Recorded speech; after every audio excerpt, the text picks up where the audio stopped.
All right, everyone. Thanks so much for tuning in to Complexity Weekend. Whether you're watching it live or in replay, this is our third live stream.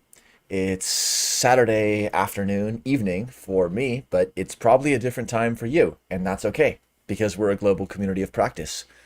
We're going to have about a 25-minute tune by one of our awesome facilitators, Michael Garfield. And after that, we're going to see you right back here at this live stream where we're going to be going through a Jamboard and we're going to be focused on team formation. It's going to be a great time. So we hope that you're around in just a few minutes. Enjoy the groovy sounds of Michael Garfield. I know I will. And I'll see you in 25 minutes with a few other organizers and facilitators. So enjoy the music. See you soon.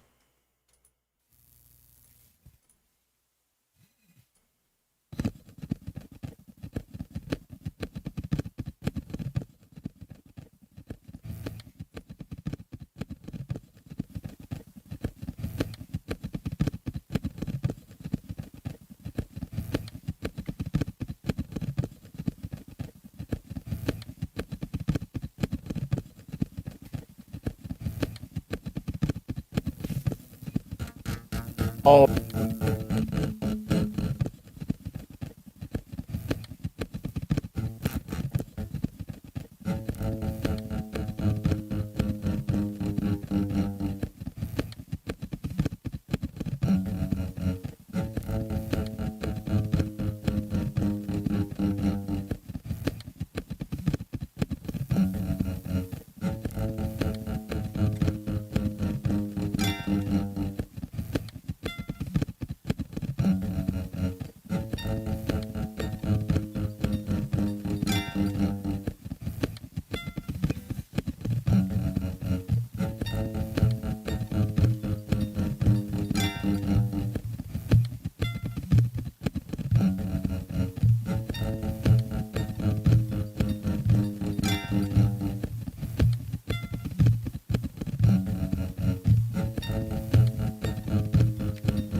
All right. Hello and welcome, everyone. We are back. We're live with the Saturday night, at least where I am, live stream, and probably a different time for you, and that's great. I'm here with Sean and Jen, so maybe facilitator Jen, why don't you introduce yourself while we get started, and then we'll kick right off with the rest of the live stream. So, hello, Jen. Hey, first of all, great to see you guys and kind of interact. I feel like it's been a while since we've been interacting in this virtual but live space. I've actually been having a great weekend so far, and I hope everyone else is too. I feel like that's like a corny thing to say, but it's totally true. So who am I? So I'm Dr. Jen Huff. I have a doctorate in anthropology. I specialize in archaeology, particularly deep time questions. You know, what does it mean to be human? Well, what does it mean to not be human? How can we use technology in archaeology to understand that barrier and to better understand ourselves? Um, Kind of technology change over long periods of time, human landscape, human environment interactions. And more recently, pre-pandemic, it was thinking about social networks, exchange networks as a way to manage risk. But then the pandemic came around, and I'm like, or a source of risk. So that's kind of like some of the outside of complexity weekend stuff I think about. I'm teaching at UW right now, and so yeah, that's kind of what I've been up to lately. So I have some questions for you right off the bat, Jen, but maybe Sean, maybe say hello. Hi, I'm Sean. You've probably seen me in Gather. You'll see me again in Gather. Hi, I'm Sean. You've seen me in Gather.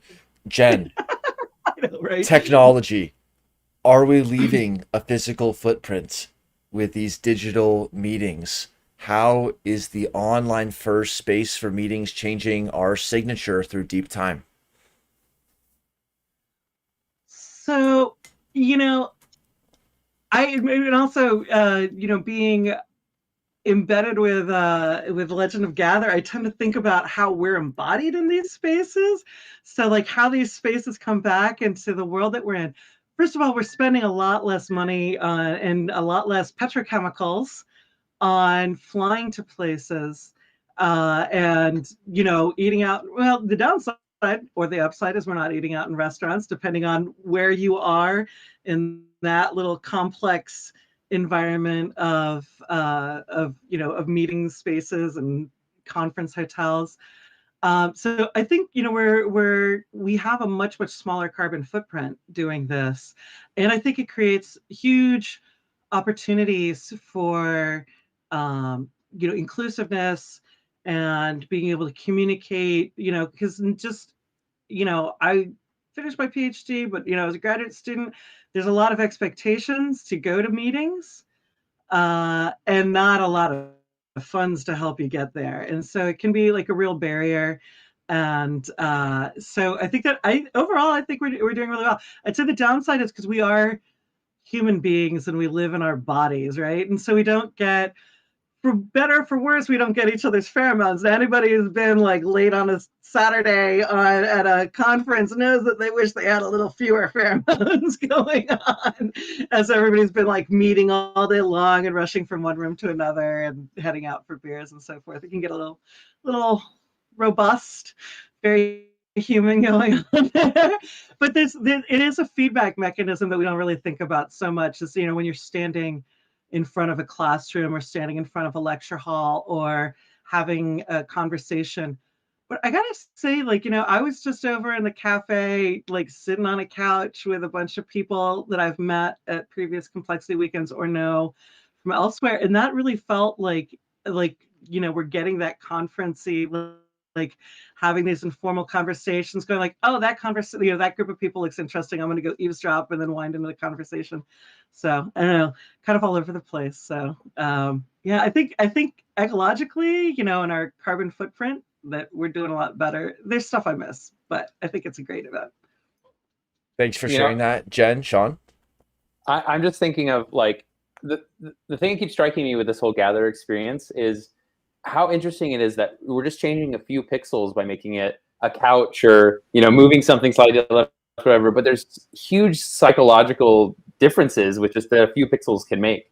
And it's just so fascinating to me, kind of having worked with the Gather committee and really kind of built out a new space for this cohort. How much thinking kind of goes into this space that ultimately, everyone inhabits, and it affects so much about all the interactions, but ultimately it's just pixels. But yet it's so important to us how it looks in the aesthetic and how you embody it, yourself in it. I mean, that would Yeah, be just like, having like a rectangle. Oh, sorry. oh, it'd be like looking at a totem pole or another artifact saying, well, that's carbon. It is at the atomistic level, at the reductionist level. Yes, it's pixels, it's bits. But what do we use that technology for? Connecting and for doing things. So it's more than that. Yeah, what were you going to say there? Yeah, that's along the same lines. It's like, you could just have rectangles of different sizes that are private speaking areas. But like, I love like the ideas of the furniture, like that there's different styles of couches, and there's a little like kind of Victorian Edwardian looking chairs that are a little fussy looking that are facing each other, and how we use these symbols to kind of spark what sort of interactions we're supposed to be having. And they kind of create, I mean, they also limit, like but that's like the rules of chess. Like the rules create opportunity for infinitely creative play. So yeah, so it kind of like sparks this, like, this is where I sit and have like an earnest conversation with someone, and this is where we all sit around the couch and just kind of BS and stuff like that. So I've just been blown away. Like I toured the Gather space a couple times before this weekend just to orient myself, because I always find that that's like a spot where I'm like immediately like, who am I? Where am I? What am I doing? And then if I ease myself in, I might save myself a little anxiety on that front. And I think it worked, but I was just like, oh my God, this is amazing. So I really love all the thought. And I think it's working. I don't know. I mean, there's nothing perfect, and I'm sure we'll always change and iterate, but I think this is a great direction that we're heading in. It's We're at this definitely. funny. Yeah, go ahead, John. Oh no, I was just going to say. Infinite passing. It's like passing. I'm just gonna say, like, one thing I always notice when people first get into Gather, because usually it's me or someone else there is like, hi, like I go right up to them like, hello, and at first they're like, like I can't, I didn't realize I was gonna immediately be able to interact with people. But then as soon as they have that reaction, then a spark enters their eyes, and they're like, what is this? And it's just this realm. By just giving a little bit of control with the arrow keys, it's so much better than Zoom. Something where you just feel like drained by Zoom. But Gather, it's just like, it's exciting. I want to just stay in it, and I've been in it for hours and hours, and it's energizing. Yeah, just a few comments from the chat. John wrote, maybe we should all arrive on a red carpet or red heart and have our friends there to greet us. And it's something we've talked about with like the welcoming committee. And it's something you can't do when you don't have the spatial chat. Like, we want to have it set up so that each person on their first entrance to Gather, their first hello to the community, there's a human there to greet them. Not just a shape, not just a to-do list, but a real person who's there to take as long as it requires to figure out your audio, figure out your visual, figure out what you're here to do. That's really special. And then also, Stephen wrote, it's funny how putting some impassable squares over objects in Gather makes them have a sense of substance, especially when on a mission to another room. And so it's kind of like when you're trying to get to another space and you're getting blocked by a podium or getting blocked by a chair, that's the challenge that makes the difference. That's the fun that we get to have when we're navigating obstacles. It's sometimes you need to take a step to the side. You need to use lateral thinking to get around the roadblocks in conventional thinking. So it's an awesome spatial metaphor for a lot of things that we explore in complexity. And yeah, big shout out to Steven, Sean, everyone else on the Gather committee who made that Shirley, happen. Sasha, Barb, thank you. Yes, awesome work. And happy Saturday night, or wherever it is for you. We're chilling. I think we're having fun because it's been a long day. We're probably slightly delusional from many hours of Gather, No. but I love you tagging me at 8 o'clock in the morning, and I'm like, I am not awake to be like YouTubing, like live streaming 8 o'clock in the morning on a Saturday. I'm like, I love you, man, but like I got my boundaries, I got my limits. The conversation we had at 2 a.m. my time last night. Yeah, well, and we were up talking about so the one like a couple of the issues. Um, Number one, I feel like I need to go find a place to blink out of existence when I'm leaving Gather. And like because I just find it weird to be like, all right, I'm off, and then like log out and like blink out of existence into space. Like I feel like that would be so disruptive for other people around me. So I'm like, I'm gonna go find a corner to disappear in. So then when I respawn, I'm like in some weird corner somewhere. And then the time thing, I have been a fail. I've got a widget on my desktop. I was a total fail last night on my first session, and Sean's like, "So your session's starting." So I had to kind of hustle over my session, but fortunately, I wasn't too late, and the people there were very, very forgiving about it. And we started at 9 p.m. Pacific time, which was, all sorts of different time schedules, talking about ethics. And I think I had to leave at 11:15, so 2.5, like almost. This is my story. I'm like, so then the conversation went for 4 hours. So yeah, we went over our 1 hour. We were at well over the 2 hour mark when I'm like, I have to go parent. My kids were yelling at me to tuck them into bed, and if they still want that, I'm there for it, because they're getting to the age where they're getting to like, thanks, Mom, I got it. So yeah, I had to go do that. But yeah, that was great. I don't know how much longer it went on. Sean, you were still there when I left. For a little bit. I know. I had to go to the session. It was 6 a.m. my time. I think it was like 11, maybe UTC, where it was in actually the Moon Pond. Most of the sessions were in the live session room, but this was a really fun one, and it's happening again Sunday. You got to check the program because I don't remember the time, but it's Jax and my wife Marie are co-facilitating a Luna balance session, and it's quite different from all the other sessions because it's breathing exercises. It's like embodiment in that sense, and it just reset me completely. Highly recommend. All these sessions are amazing. The one thing I did want to kind of bring up was what Jen was talking about, which is that UTC time difficulty. This is something that we're doing this cycle, and we are a global community, and in some sense there's things that we need to do to address that. There is no one time zone that makes sense anymore to talk in, but it is a lot of cognitive overhead to have everything in the program be UTC and have to convert to your local time. And we're still trying to figure out on the organized side, how do you make that simpler? Any thoughts, Jen? What do you think, Dan? I don't know yet. I would say that I think it's a wonderful example. And like, I'm not mad. I'm just sorry if I mess it up, because it's the converting from military time into the 12-hour clock time. And because, the widget that I have has got an analog face. And so it's the having to do two conversions, I think. I can do military time, and I can add or subtract 7 hours, but it's the having to do two in a row. And when I was writing out my schedule, because I was like, okay, let me get my times right, I was also on a lot of allergy medicine, so I think it was fighting against me. But I think it's a great example, like a simple example. We're in North America, where the changes that we have to make aren't that big. It's a super simple explanation of privilege. And like, it is my privilege that generally I never have to think about this, so I'm really bad at it. So I don't have any objection to using UTC, using the military time for UTC. I think it makes it much simpler, and I think it's great that it puts some of us out of our comfort zone and asks us to do the work that we've been kind of maybe unconsciously asking our colleagues and our friends to do for us without saying anything. So that's like, I don't have any like solutions for like, this is how we're going to fix, like make it simpler, which I think is a goal, is because we want to reduce barriers. But I just think it's just such a great little tiny model of how we can understand privilege in our lives. So Thanks, Jen. I really agree. It's really made me think this weekend. Yeah, if that's the logistical, okay, that's a calculation. That's something you can figure out on the back of an envelope. How about things you can't figure out on the back of an envelope, like actually finding meaning that connects across disciplines or across cultures?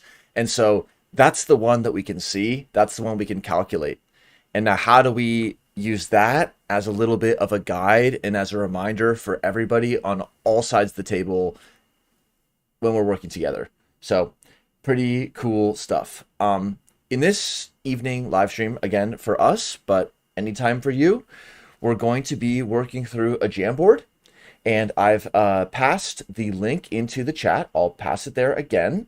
This Jamboard, a lot of the slides we went through earlier in the second live stream. So you'll see a lot of remarks that have been modified, a lot of post-it notes there.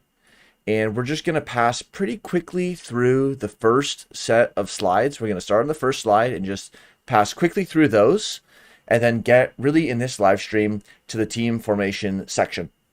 In this live stream, we want to make sure that if you're listening live and you want to get on a team, we want to get you on a team in this next few hours. And for those of you who are watching live in replay who aren't sure exactly which team you want to get on, we're going to go through the team formation form again and just make sure that each question is addressable and that you're going to have a way to go about finding who you want to be on that team with. So right now I have the first slide up, and it basically just says hello. So that's kind of a fun, welcoming slide. We had people writing in different languages, giving different welcomes from wherever they were at. And I think the first slide we can just take a pause at is that second slide where Monica Kang gave us great reminders. If people in the chat want to write any questions, we're free to address any questions, or you can also just make your comments directly into the Jamboard. Maybe just one great thought. Law.mit.edu wrote, how can we, in a single sentence, give a way on how to access a conversation in GatherTown? So what would you say to somebody who's coming to Gather for the first time?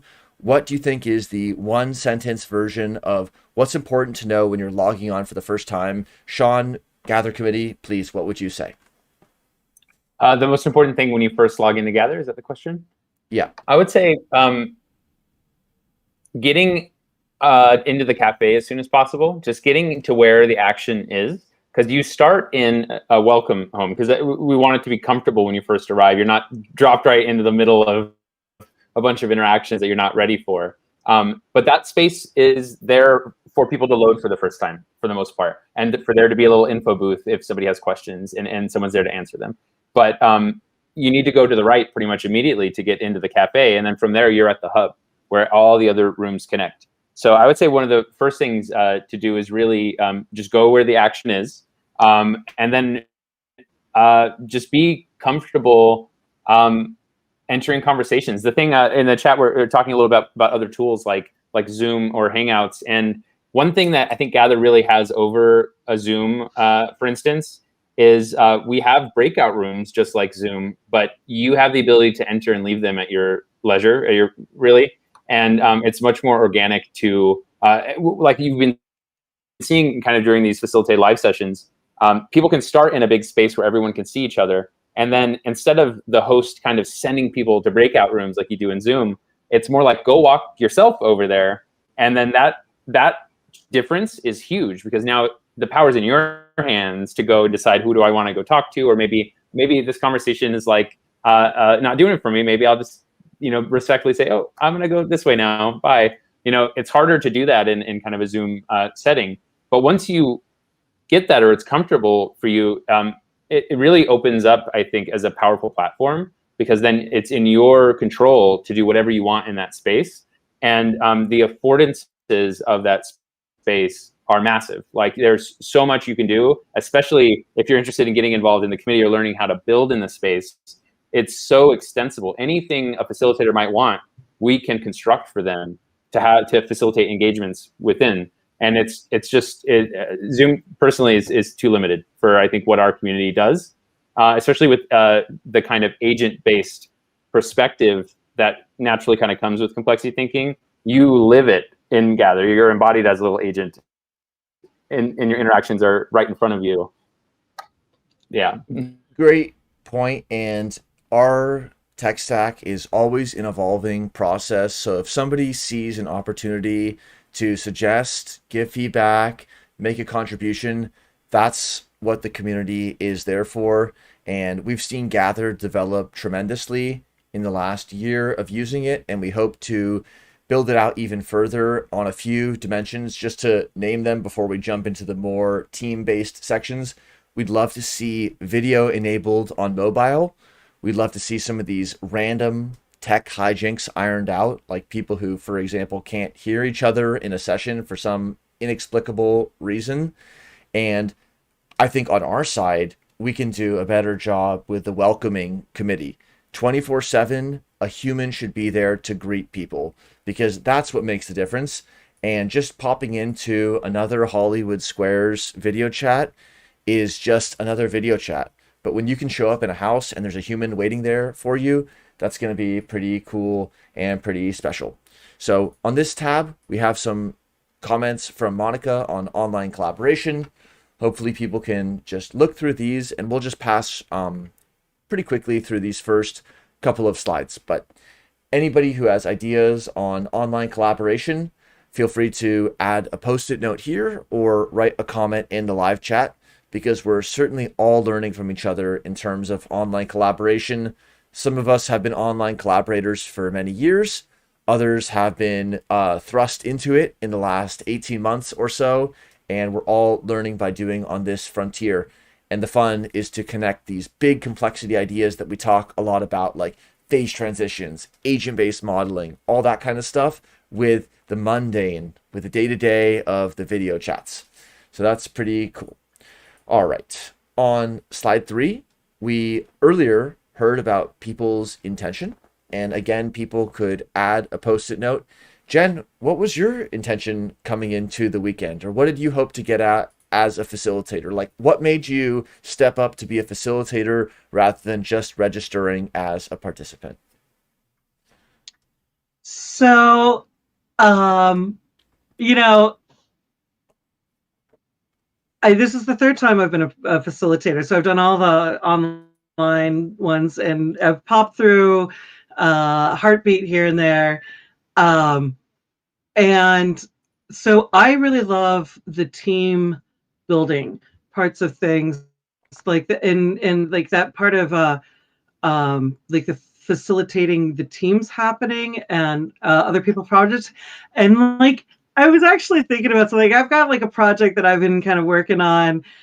Maybe next Complexity Weekend I'll bring it out, because I was thinking, I was like, I kind of think like maybe this is the space now. But in the meantime, like, I love being a researcher. I love developing new knowledge, but I also love being a teacher and a mentor. And so it's actually, I think, an area where, I'm broadly knowledgeable at a low level across a lot of different complexity domains, so that I can understand the conversation, even if I'm not going to be the one making the new discovery in it. And so when you get these teams of people together, when you get folks come together, a lot of times there's like a lot of people that are interested in an idea, but they come from really different domains, and they can be having a hard time communicating with each other. And then so I think that it's a place where I can kind of shine with, being able to understand something about ecology and understand something about, some other topic, and be able to kind of translate until they can get the ball rolling themselves. So, and just kind of like helping people get to a shared language, because I think that's always one of our real stumbling points is, as particularly when we're specialists, we can get so bogged down in our own jargon where we're demonstrating proficiency to other members of our small community, that jargon then, and then also we use the same words as other disciplines and they don't mean the same thing. So like just being able to come in and kind of translate and, kind of refocus expectations. Like I know last Complexity Weekend I was talking to somebody, lengthy conversation about they had an app that they wanted to develop, but they weren't running into developers. And I was like, okay, well, who are the people that are here? and how can they contribute to some aspect of this project? And they were like, hey, great point. Like, I'm running into all these people, and they just took a piece of their big project that was like kind of their dream project and really developed it last Complexity Weekend. And it was also a great, I love the long one-on-one conversations or long small group conversations. And I think that's just, it's, for being a facilitator, I get that out of it. So that's what I really enjoy. So Cool. I think we're really experimenting with new forms of teaching, mentorship, leadership. We've all seen areas where we could improve in all of those areas, and we're going to learn by doing together.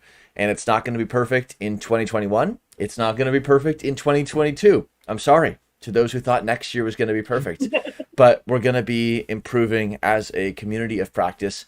And when I look at these intentions that people have wrote, it's really inspiring because it shows how it's such a multi-input, multi-output system. So it makes me excited to know that just people are showing up, they're dealing with a lag, they're dealing with any friction that they're getting on their side to show up and connect with other people who are having similar experiences.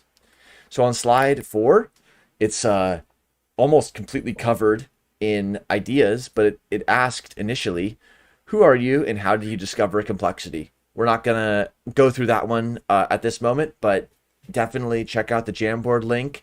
And you'll notice that a lot of people have written @ and then their Keybase username.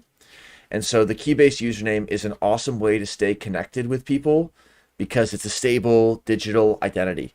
So for example, if you're curious, wait, someone got into the stock market and politics, and then they moved over to network science, and then they went over to doing something else, all while they were an undergraduate, you can see the Keybase username here. That's who you should message if you think that's an interesting trajectory. And as we talked about a little bit earlier, areas where we have similarity, that's powerful. That's like our shared identity. And areas where we have differences, that's something we can respect and also learn about. So it's fun to know how we have similarities and differences and how both of those are at the community level a strength. Protein chemist, cell biologist, genomics, also social entrepreneur, working on systems change, the system of science as a sector of society. So cool stuff. Just each participant brings such a special energy and such a perspective. Anything to add on this slide, or we can move forward? Oh, it's great. We can go, but I'm going to come back and read this again. It's just the Cool. diversity is what is striking to me. I love how how many different perspectives there are present in a given cohort. And it seems to be getting more and more diverse, which is awesome. And I think maybe a lot of that is stemming from the facilitators each cohort are also more and more diverse each time. And that's really the goal for our community, is to get as diverse as possible, because as Dan was saying, like the more differences that we have in the cohort going into the weekend, the stronger we end up, because then as we start to do what Jen was saying, by understanding shared languages between everyone, we get the similarities kind of gelled, and then through those similarities, the differences can flow. And having multiple differences on a team is a huge strength for the type of innovation we're going for these difficult problems. Cool. And I like this one. I think that was just added. Got into complexity and systems thinking via blockchain, specifically incentives and social systems in the space. And so it really just shows how some people come from a theory side and they're learning about distributed systems, and then they think, wow, blockchain is a real world example of a distributed system.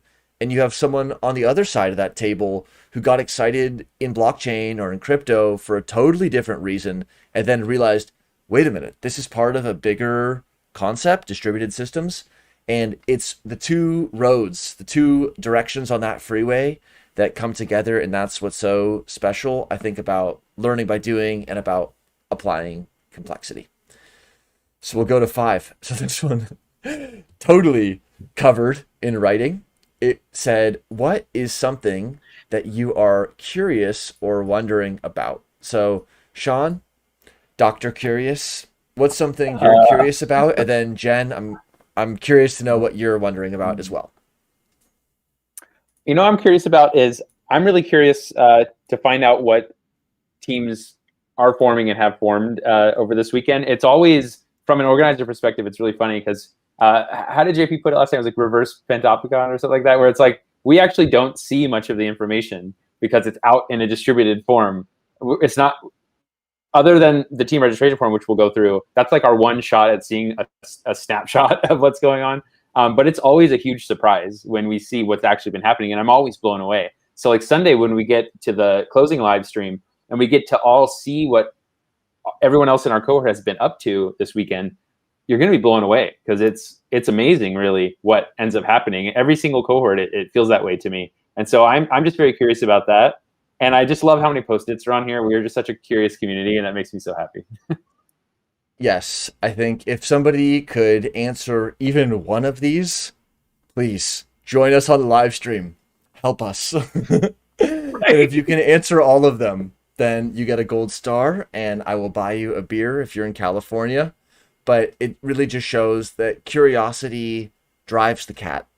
It's actually the energy that makes us navigate through the internet and connect with other people. It's our curiosity. So we try to keep that spark alive and stay curious when we're learning, even at a really advanced level, and when we're applying, even for really serious topics. Because I think something that's been a little bit different in this cohort than previous is we've had some pretty serious topics come up, and the way I think and I hope that our community has navigated that has been really inspiring, because we want to have impact, and that means real systems we care about, and that can be quite serious issues that are not laughing matters.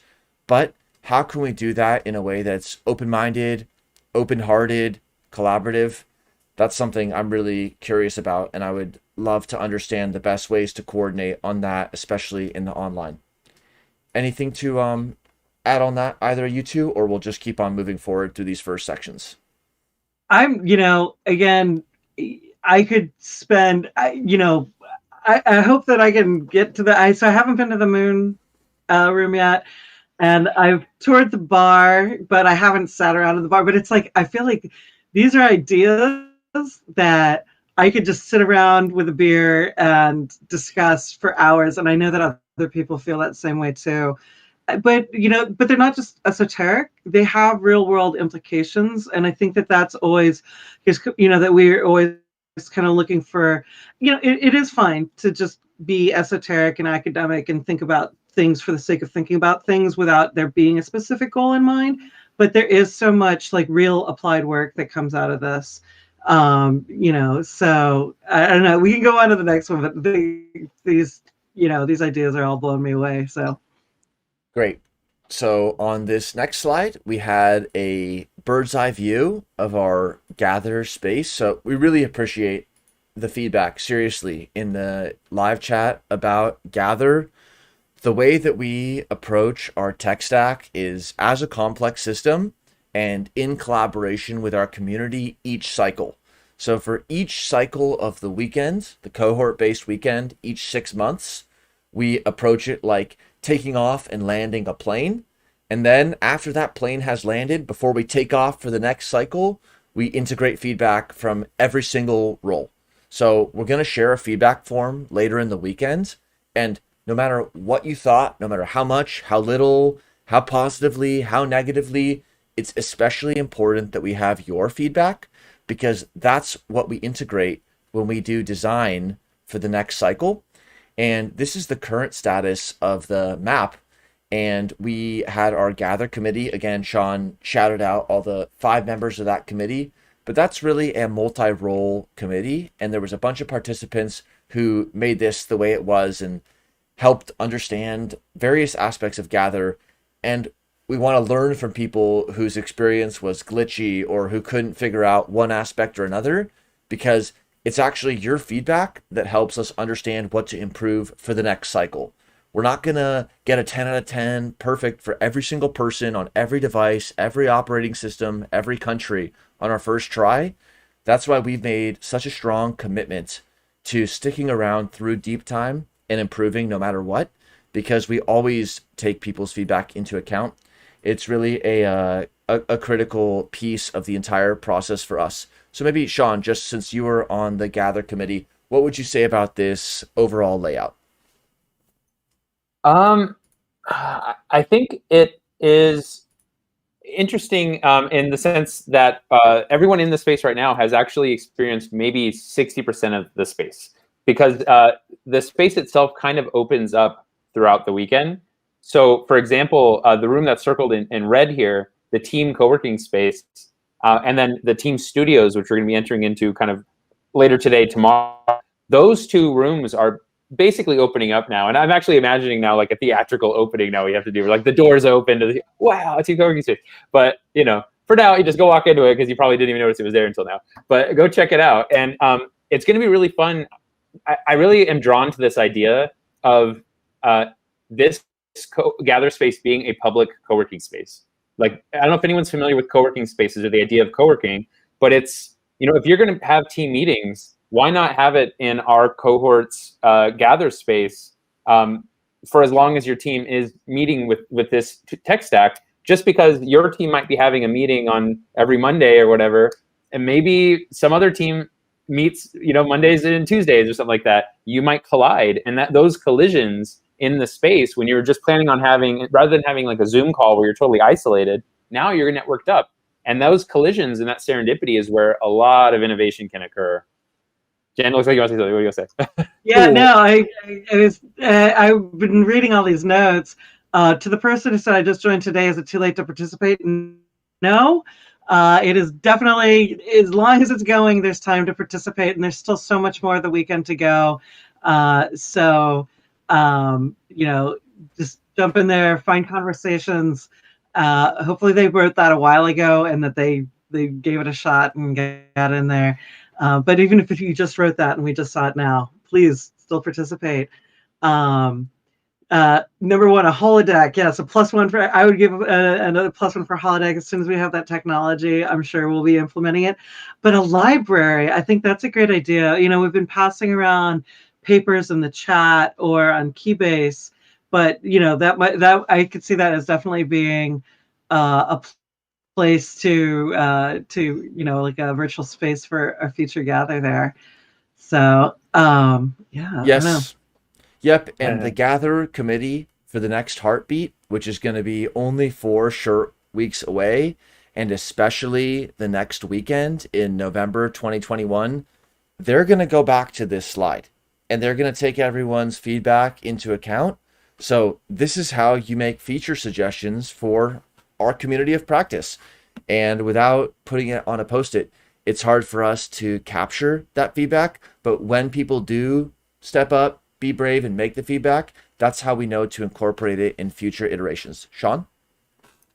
I just want to mention something while we're on this slide, and that is this team studio space, which I'm sure no one's really been in yet, but we are going to start migrating to. So the team co-working space, really after this live stream, let's register our teams. Let's get going on that work. And when you register your teams, one of the questions is, do you want a team co-working space? So we're going to assign, you know, your team name to a co-working space, and it's your space to use. Look at the little poster there to see how to use the space effectively. Let's use the little call blocks to actually set up external stakeholder calls with facilitators so that we can get feedback on our projects.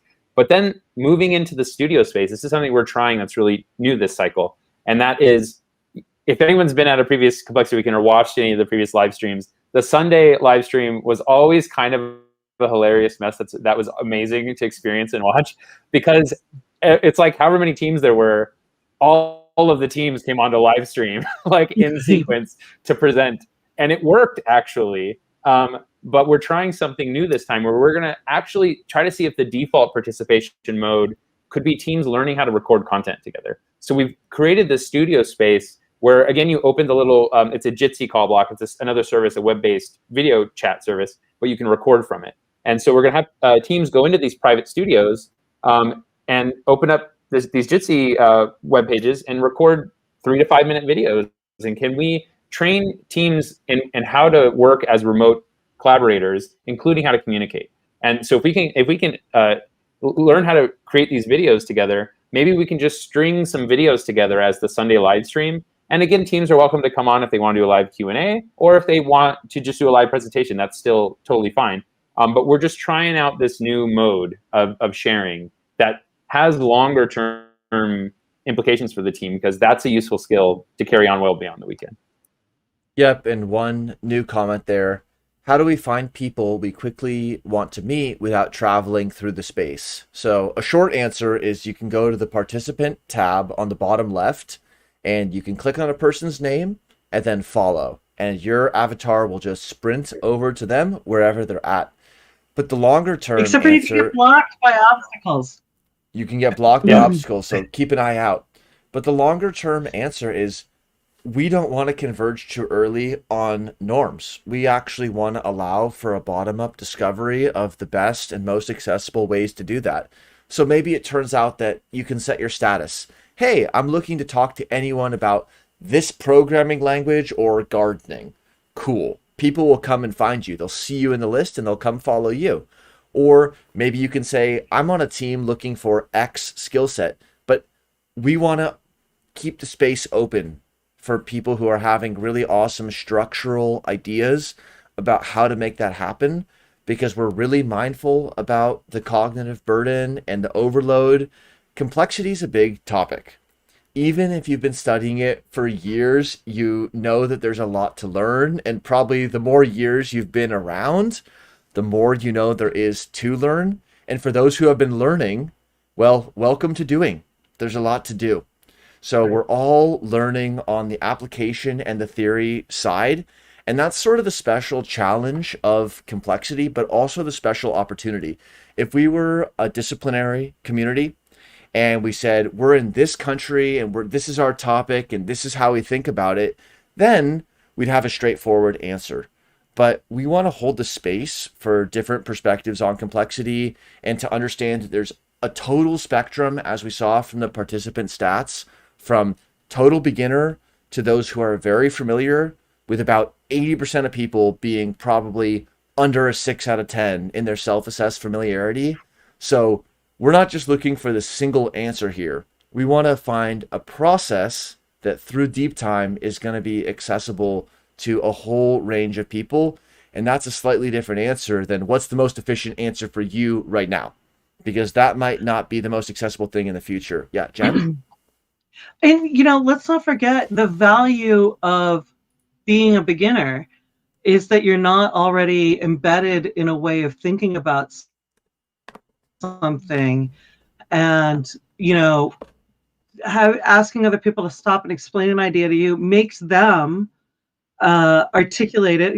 Explaining a concept for the first time, you can discover where you actually haven't mastered a concept, or where you have some unsupported assumptions that could be reevaluated. And I think also beginners, they ask questions like, well, why can't it be this way? And it's such a, it's not it's not that way because it's just never been that way, and I think that there's such a value to being a beginner and thinking about things in terms of explain it to me, and questioning some of these underlying assumptions that, if you've been doing something for a really long time, you're it's like the water you're swimming in, you don't really notice it. And so, I think that that's just such a value, that, yeah, we do need to make sure that we make things accessible. Technology spaces are kind of, which this isn't exclusively a technology space, but we are in technology in this space too, are notorious for being having one-upmanship and being kind of snobby and so forth. And I think the ethos of this event, though, is to kind of undermine that, because there's a value to it's not just because we're do-gooders, but because we understand that there's a cognitive value to including beginners, and for all of us to approach things like we are beginners, and to be willing to be bad at something, and be willing to, when you're an expert, I think that you can get very reluctant to move into new spaces, because you don't want to reveal that, you just don't know about something, so because you feel that might undermine your kind of overall identity as an expert in some particular subject. So I don't know, just some thoughts there. We're all beginners in more fields than we're experts, and we're not here to build a precarious ladder. We're not building the Tower of Babel. We're building an anti-fragile social ecosystem, and that means integrating some of these guidelines and values that we'll cover in just a few minutes. So let's get back to the overview. Whether you're totally just joining us, whether you just got added to the Keybase and just got access to the Gather a couple of minutes ago, or whether you've heard this a couple of times, the weekend is nonstop. It's a truly global cohort. There's about 200 registered participants from about 50 countries. So that should just be a hint at the kind of diversity that we're seeing amongst participants.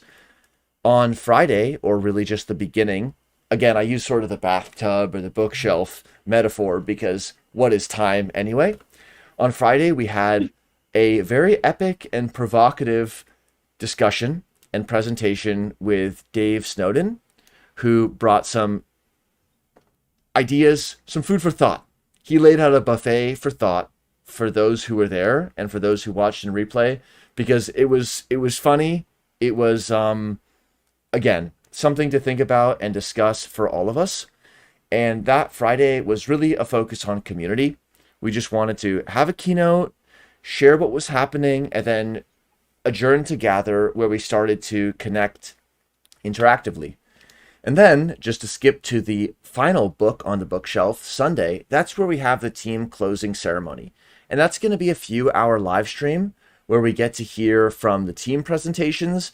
And one thing that differentiates Complexity Weekend from a lot of other hackathon-styled events is we're not competing, we're not judging, we're not grading, we're not evaluating, there's no rubric. We're here to see what your team has gotten excited about and the purpose that you've discovered and co-created over the weekend, not evaluating you on some standard.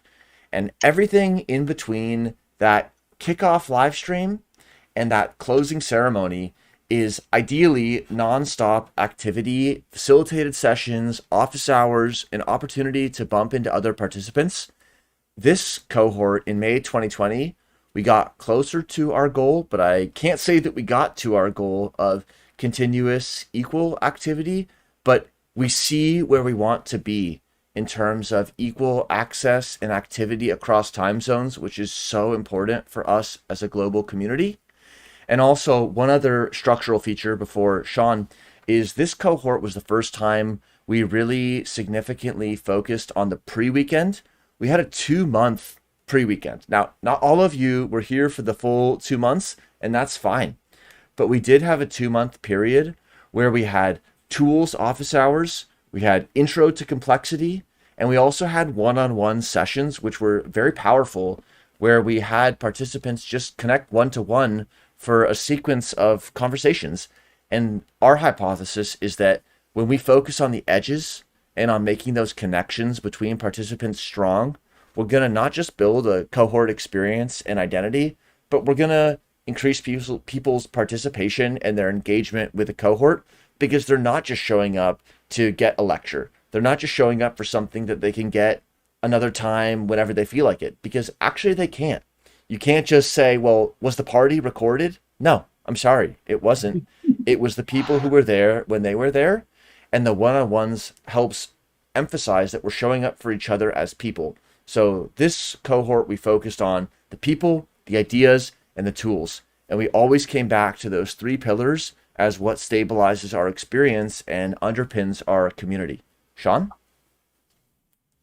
I just want to go back to your point about equal programming. And I think the thing that's really going to help us go to the next level as a community of practice is having anyone who's watching this, participant, facilitator, rewatching this at some point later, we need you to step up and help us organize for this community of practice. We need people outside of Pacific Central. That's kind of for the organizers for this particular cohort. That's kind of where we're trapped right now. And there was a whole segment of time last night where we had to sleep. I didn't get much, but I got a little bit. And and no one's there to answer the phone. Sorry, if something's on fire, it's gonna have to wait till the morning.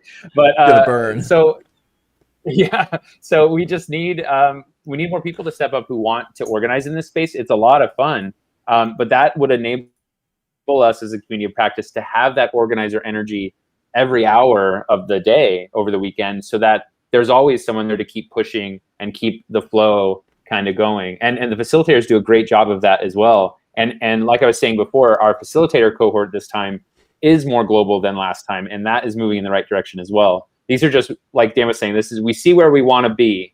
This is how to get there, is by us stepping up into this role for each other. We're gonna sleep well on Sunday night, and then literally the next week we're gonna start planning for the 5 or 4 heartbeats before our November 2021 weekend. We're gonna start planning immediately, and it's the feedback that people write that we're able to integrate. So those are the kinds of things that we know that we need to do, like reach out to organizers and facilitators from all time zones. So let's go to 8.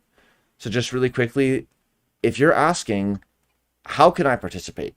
I want to participate. I have a couple of hours. I have 2 hours. I have 20 hours. I have 20 minutes. Whatever it is, how can you participate? Well, for 1 and 2, it's at will. It's whenever you want to. You have been added to the Keybase team, complexweekend.may2021, and you'll find that there you can opt into channels in Keybase, go to the gear next to the team name, and then browse channels, and you join these explore channels, and you can find and share resources on different topics. So that's one thing you can do anytime you have a free minute. You can also go to your participant single source of truth document and watch or rewatch the facilitator intro videos. So that's kind of how we know as organizers that that facilitator is serious about showing up for you, because no one is here to give a lecture. And these are the kind of people who are facilitators who are asked to give lectures, and they do give lectures. Maybe they're even giving a lecture next week. But when they're showing up for Complexity Weekend, they're showing up for a community of practice. And that means that they're here to lead from the middle. They're there to learn by doing alongside you, and to be on a team, or to help you facilitate your team formation. That's what facilitation is. It's like catalysis. It's like accelerating what you and your journey, your relationships, your teams are up to. Yeah, on the first 2 points there, Sean? I actually want to talk about the facilitator point. I think something that we learned a lot this cycle was what makes a great facilitation session. And we're getting away from the broadcast, which is good, because the normal mode that, like you're saying, people, they're probably giving lectures next week. It's like that is the normal mode. But at Complexity Weekend, it's not as effective to stand and broadcast, a slide deck to everyone when we're all primed and ready to interact.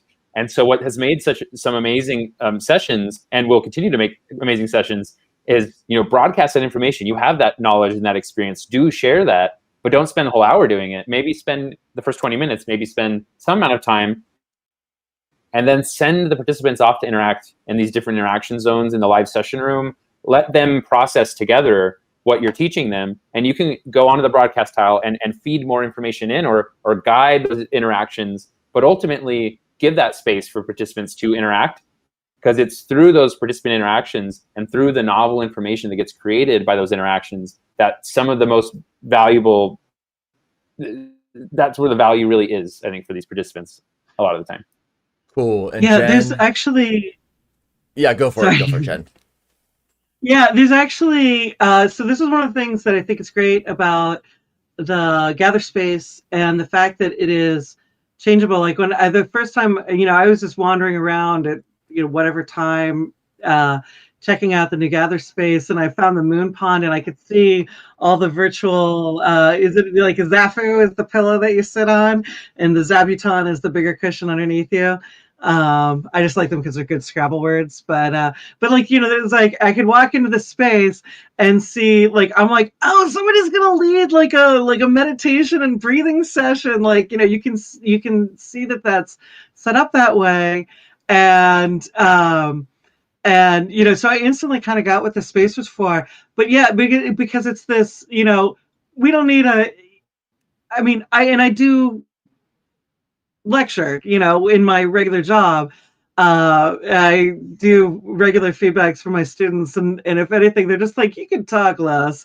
And but there's this whole, which is not like you're paying me for this, uh, but there's a whole pedagogy around like physical activities that you can do in a traditional brick and mortar classroom that disrupts the didactic. I stand in front of the classroom with my podium and my multimedia display, and it's this power, like I'm an archaeologist, so I think about how our built environment informs uh, uh, what kind of activities. And if you've been in a lecture hall and tried to do some of these activities like think, pair, share, which is a great way to interact with your fellow students, and is, if you're in this tiered auditorium with desks that all face in one direction, it's very hard to do this activity.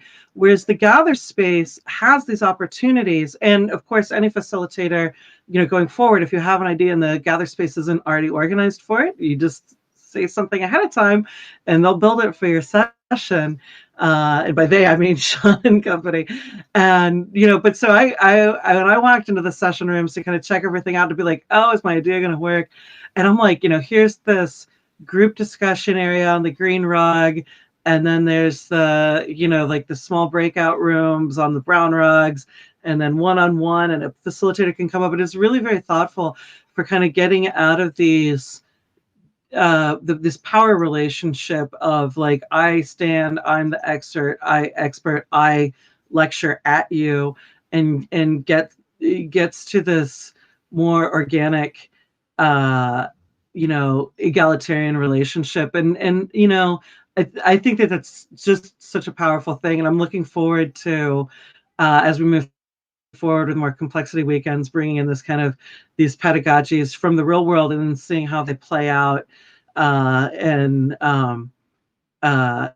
in this virtualized space. Because this working exclusively in a virtualized space is kind of, yes, some people have been doing it for a really long time, but now all of us are thrust into it, unless, or not all of us. There's people that work regular jobs and have been going to workplaces, but like my students, for example, I've taught all online before to students who that was their choice. But whereas I'm teaching to students, it's not their choice. They'd rather be in a classroom. And how do I, flex to, like, how does that change? So I think that this is a whole, the pandemic, we're kind of entering the next phase, as as Dave said on Friday, it ain't over yet, but we're kind of moving into this next phase. And what do we take out of this first phase as we move into this next phase to make all these tools work for us? And we've seen, like, I know coming out of the differently abled community is like that, oh, so you all kind of worked virtually all along. Like, and so I think that there's going to be some really deep water changes. And and I think it's really exciting to be here at Complexity Weekend, where we can actually experiment in these spaces and then make changes really quickly, perhaps even faster than than the work world or the academic world. So Cool. I Thank you. I want to Good. just say something real quick about interactions. So if you're watching this live, actually right after this in live session room A, I'm going to be running my facilitated session. And what's interesting about facilitators at Complexity Weekend is they're always kind of pushing the envelope on kind of how to create new interactions. And so during the session, if you're interested at all in learning programming from scratch, basically, if you've always been interested in programming, you want to just start in any capacity, we're actually using the upper right interaction zone, which isn't used that much right now. It's kind of a new one that we're experimenting with. And it's a paired learning environment. So I've done the session once before, and I'm doing it a second time, kind of learning from that. And what's going to happen basically is participants are going to, two of them in pairs are going to go and sit in this private space. And one of them is going to open a browser, and they're going to be working on a browser-based Python terminal together. And then as a facilitator, I'll hop between the different tables to try to guide individual pairs in them learning together something. And it's just trying out a new interaction type that could expand to other browser-based experiences, modeling agent-based models, for instance, or something like that. So if you're interested in that, come to that. Looking into what to do to participate, there's already a new novel interaction that we're experimenting with. Come be involved in that experiment. Cool. So 3 is just join, gather, and again, we experimented with the welcoming committee. This is our first time having a welcoming committee, and we want to build it out to 25-8, if you know what I mean.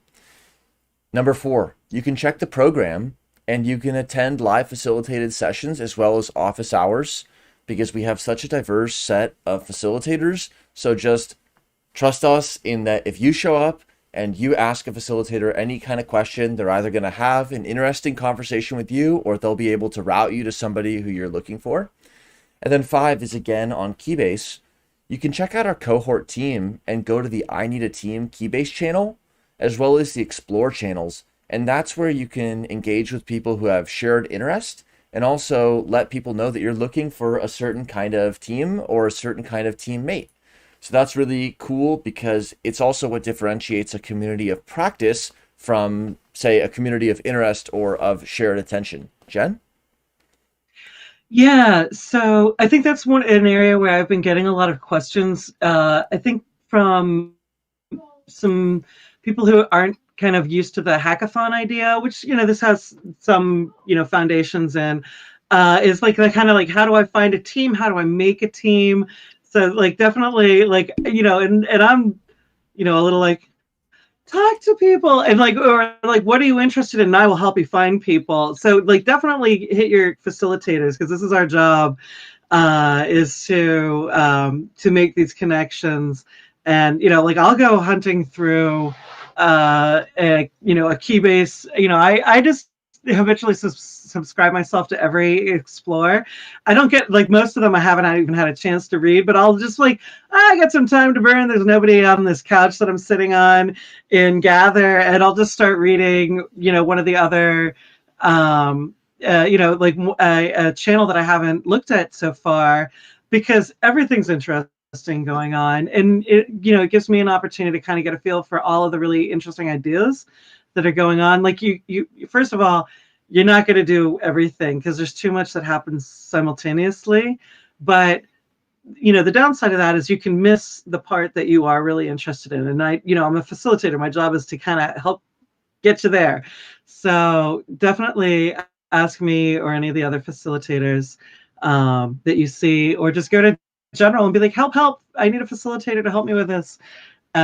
And I think it's a super responsive group where somebody will be like on it within minutes, unless it's 4:00 in the morning Pacific Standard Time and we're all asleep. So Cool. but Thank you, Jen. Facilitators are my hero. Anybody who steps up for participants and helps them make them feel welcome, feel like they're in the right place, that's the most special thing. It goes so much beyond an eloquent lecture, so much beyond a clever program, is to make a human feel like they're included in a community. So that's really special, and I appreciate that you've come back again and again to help us make that happen. So I've jumped over to 10. We're going to quickly talk about this sort of swooping down from purpose through values to guidelines, and then we're going to focus in the second hour mainly on the team formation. So what are we doing here? No one's being paid to be here. What are we actually doing in Complexity Weekends? We have a few answers for that, and we can give you the May 2021 version, but it's also evolving. And as we had brought up earlier on our previous live stream, this is the space for people to add post-it notes and to give thoughts on what our collective purpose can be, because we really do look through these documents when we're planning the next cycle. So again, within the cycle, we implement, we deploy, we make it happen, and then we take a break and we reassess. So our collective purpose is to learn complexity by doing, to serve through deep time, and we include to innovate. Diversity is key. Participation is essential in its core to transdisciplinary practice. And then also just to highlight a few of these new ideas that other folk have shared in the previous live stream. For example, we push the meme of complexity to new audience. We consider the quality of care of other as the glue that holds joint explorations together. That's really a nice idea, like almost complexity as connective tissue for the disciplines, and then the community as the connective tissue for complexity. That's what holds complexity together, is the community around complexity. And anybody who's been around for the previous decades has known that there are a few institutions who have done an amazing job in coordinating the community around complexity. And as we head into this new phase, which is global, it's unconventional, it includes people who don't have a PhD in statistical physics. It includes people who can't travel to New Mexico for a whole summer. It includes a whole range of people, and we want to be there to serve everyone. So if either of you have any thoughts on this, please. Otherwise, we can continue on. Cool. Jen, it's you. I hear me all the time. I think you should talk about. Yeah, well, Jen, I mean, please. I really like the notion of serving through deep time. And, in terms of like, kind of what are we doing here? This event's never going to be perfect, but I think all of us who kind of like do complexity, like we know it's path dependent and always evolving.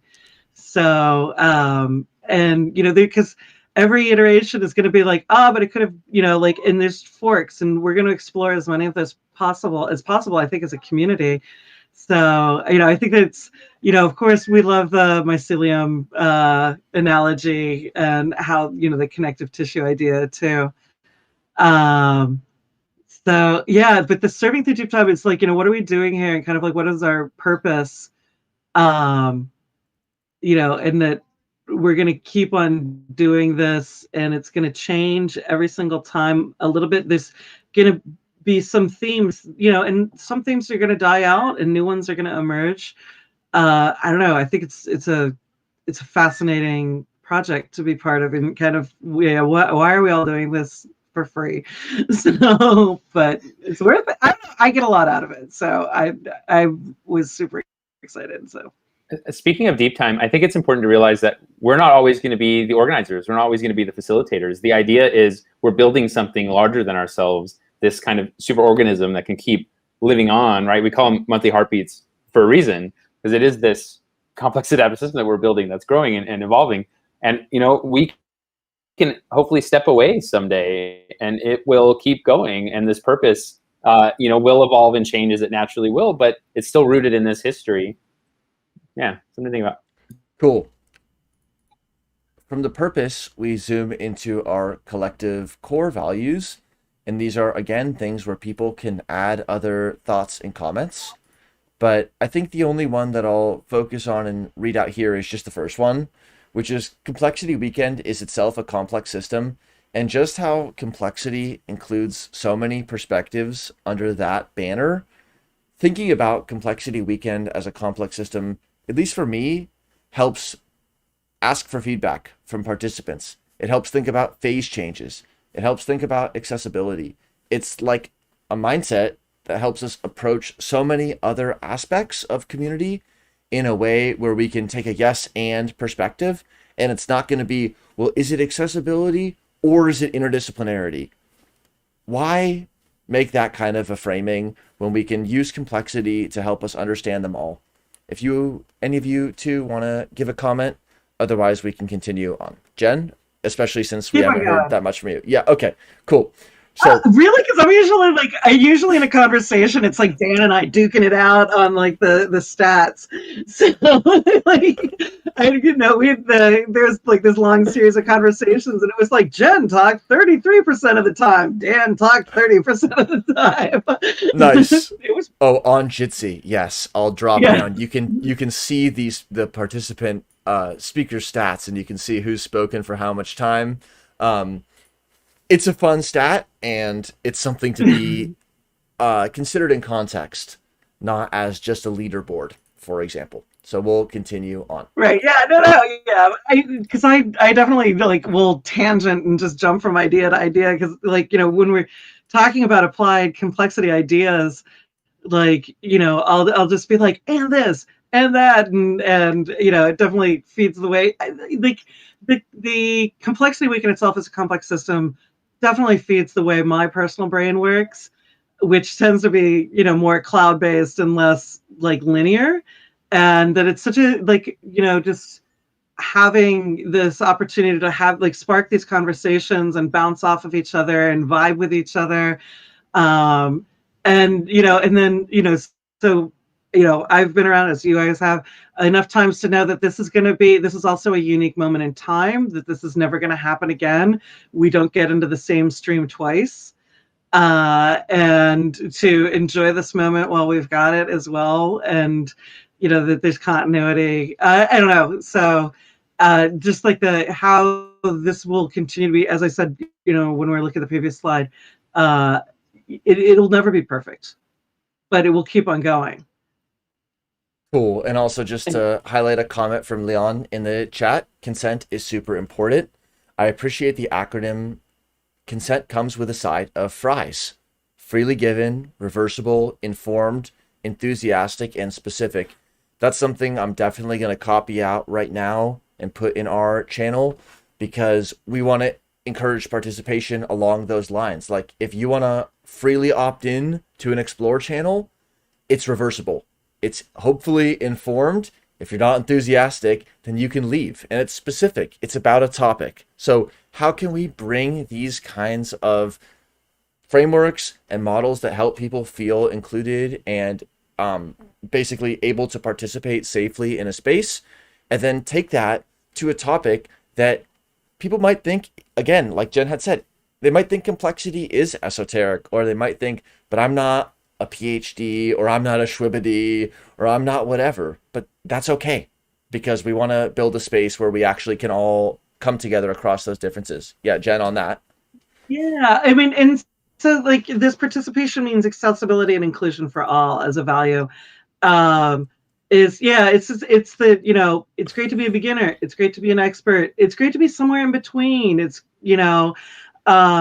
but that's not the only part of accessibility and inclusion. I see the note about include other languages, and that's a big technological challenge I think that we would all like to meet and be moving towards.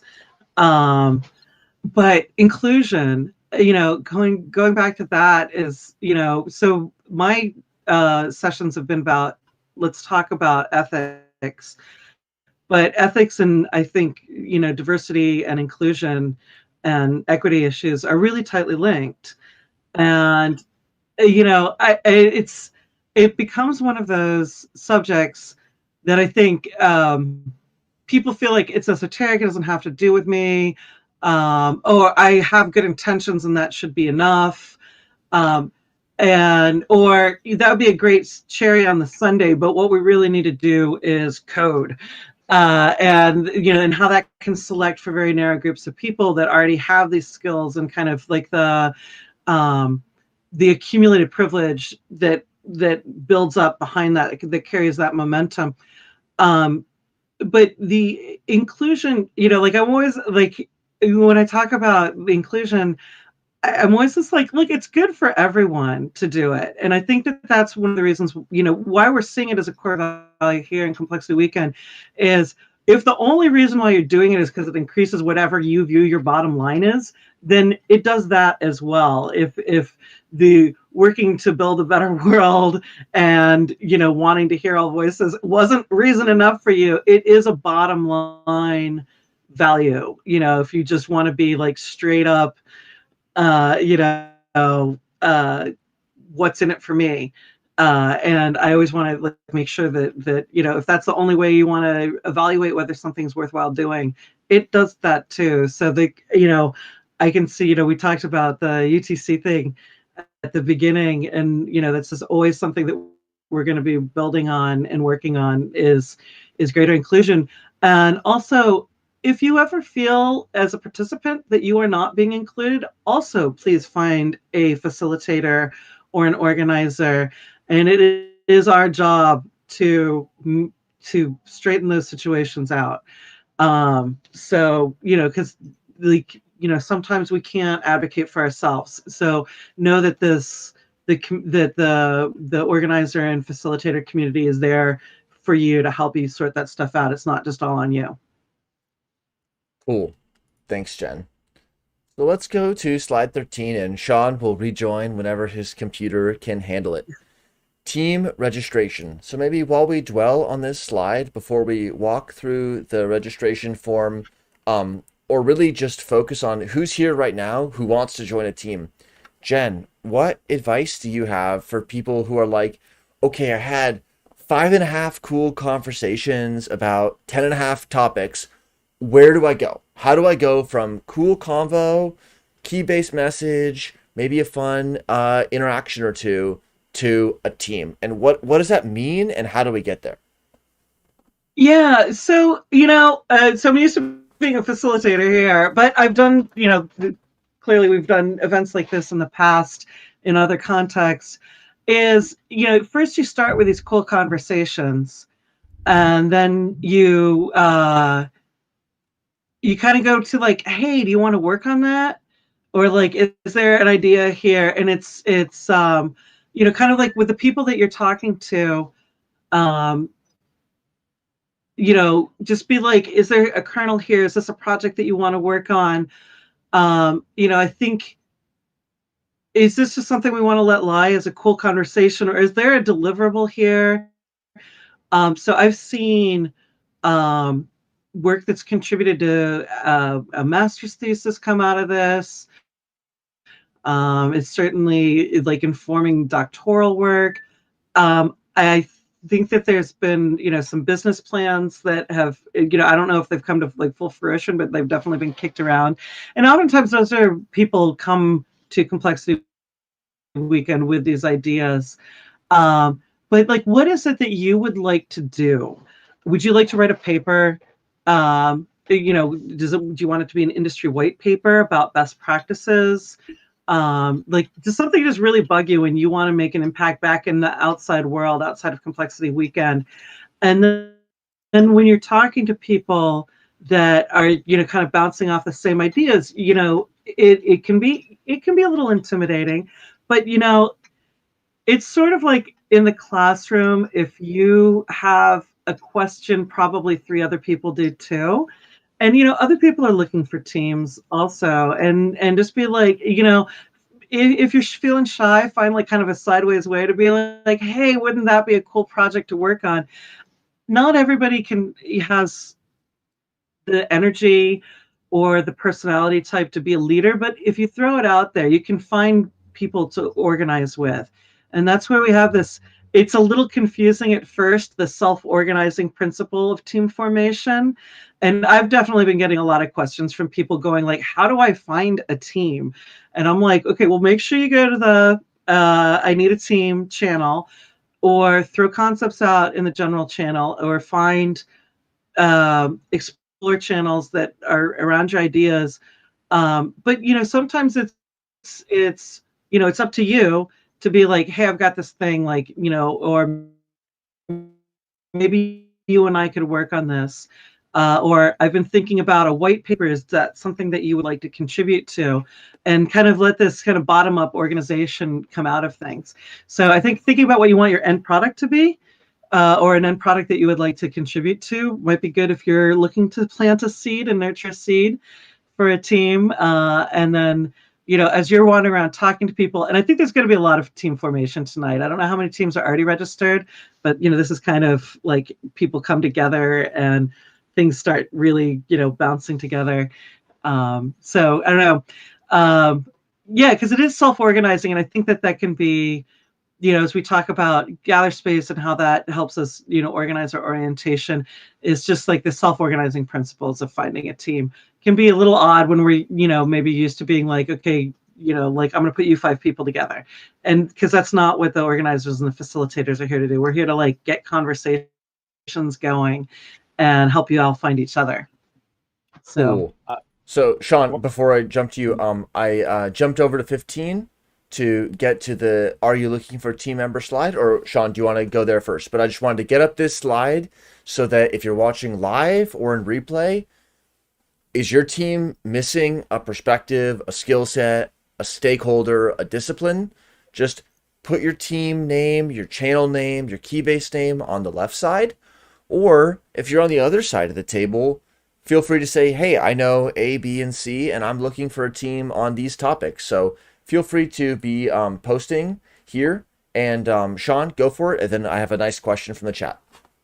Sure. It's slide 16, by the way, in the Jamboard. Are you looking for team members? Is the big red slide 16. header? Sorry. No worries. And So a couple things. One is at this point in the weekend, anything can be a team seed. So keep that in mind. An interaction that you randomly have in Gather, if you're enjoying the conversation and you're really getting somewhere with somebody, that is a team seed. You can form that into a team. If you're joining a live session and you're really enjoying the interactions that are being facilitated, talk to the facilitator, talk to the other participants. Any of that could be a team seed.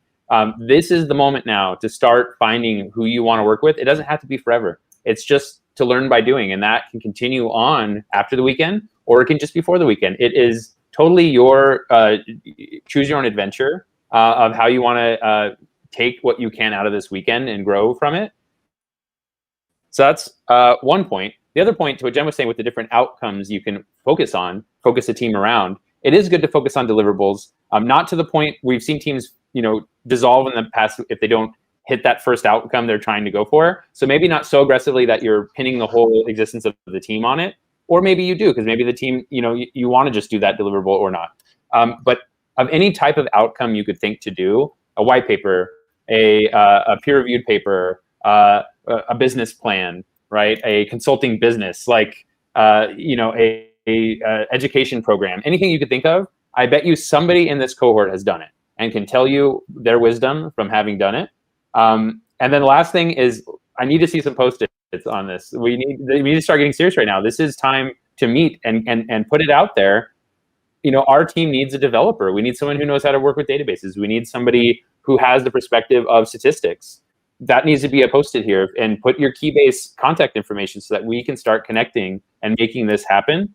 And then on the other side, I have these things I want to contribute. I'm interested in these things. I just don't know what teams are out there around this. That needs to be visible to everyone right now, so that that information's out there, so that the facilitators, the organizers, the other participants can take that information you're putting out there and filter it through this network that is now our highly networked cohort. This is the time to do it. So let's pause for a second. Let's get some stuff on here, and I'm gonna start doodling or something. Something's happening. Cool. So, couple of notes. First, this is one way that we include our global cohort is with asynchronous tools like Jamboard. So not every single person in our cohort is live watching, but we hope that many of them will watch it in replay and see your Keybase name. So that's one point, is async. The second thing is, if you've succeeded in government impact, academic publishing, nonprofit, as well as innovation, great. Truly, congratulations. But we all have things to learn. And so that's why we're here working on teams, because we really all have not just little micro details to improve on, but truly vast areas of practice and theory to learn about. So, nice drawing. Incredible drawing. Actually, Sean, wow. Told me something's going on there. This is great. So that's another point. We really all have something to learn. Let's get to some of these awesome questions in chat. So Barbara asks, can we see the teams that are registered already? Sean, what would you say to that? Or I'm happy to answer. Sorry, the question was what teams are already registered? Yeah, can we see the teams that are already registered? The teams that are registered, we don't necessarily share that because we don't know if the teams want that shared. We really leave it to the teams on Sunday to opt in or out of sharing. Teams can completely be private if they'd like to, and that is totally respected. We do share it with the facilitators because it's their role to help the teams. And we actually even ask the teams in the registration if they want to be connected to facilitators. So I'm not going to share the team registration. I will say, of all the teams I know are out there, they're not all registered. And there's more out there than I know. So we need to start filling out that form at some point this evening so that we can get to work and really push towards Sunday. Yep, we really never want to share information that a team hasn't explicitly made it clear that they want to share. So on the team registration form, we do ask a question. So I'll just go to the form and have it up on the live stream. We ask, are you open to have new team members join over the weekend? Keep in mind, we're an inclusive and global community of practice. So that 3-hour convo that felt like a lifetime to you, well, there's an awesome person who is sleeping. So let's include them. And if a team hits yes on this, we will surface that in the relevant ways. But again, remember that Complexity Weekend, it's not a pitch on Sunday and then see you later. It's actually just the beginning of your team's journey. So if you say yes to this question, especially, but if you come back to a heartbeat and you give a spotlight talk and you give us an update and you say, yeah, I am still looking for participants on this team. So we will find a way to share the information. It might not be between this moment and the Sunday closing ceremony because not every team has requested that kind of visibility. But for teams that have requested that kind of within weekend visibility, we're going to share about it. And then for any team that wants to present in the Sunday closing ceremony, you're going to hear about them. And they definitely should include in their closing discussion, like, hey, by the way, this is just like a few UI, UX designers talking about blockchain. So if you're a developer, come in touch with us. So that's the opportunity. Another question said, what about teams that are apprehensive about making a video? So a few answers to that. First, my facilitator session is about de-stressing and making a chill way to have those videos get recorded. But alternatively, you can come on a live stream, or if you don't want to do a live stream or a video, it's also okay. We totally respect that. And you can be not making a video because it's not about just surfacing the tip of the iceberg before it's ready to be surfaced. It's again about including to innovate and about serving through deep time. So we're not going to force anybody to be visible as a part of a project that they don't want to be seen as visible in if they're not ready to present yet. Jen, what would you say about that? And then I have a few more questions. Yeah. So I have to say, between the pandemic and teaching and complexity weekend, I have had extreme anxiety. Like, I really hate recording myself. I'm definitely one of those stare at my face while I'm live streaming kind of person. So hopefully that's not too distracting to everybody. And this has been part of like getting used to this, sort of way of interacting with other humans for me.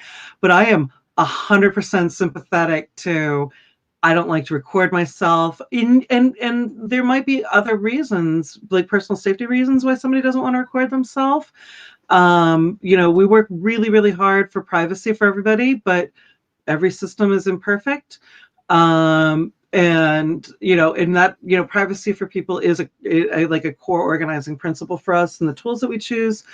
But it's, everything's imperfect. Like for me, just getting more used to being in this format has been like a real challenge. And so I'm really sympathetic. Facilitators can help you too. You might be able to get a facilitator to at least live stream like this is their 10 points or something like that. Because again, we're here to like help make stuff happen and to, find if there are barriers like anxiety or bandwidth issues around recording, is how do we make that happen? To find a way over an obstacle, around an obstacle, under an obstacle, straight through an obstacle. It doesn't matter. We're here to help you navigate obstacles.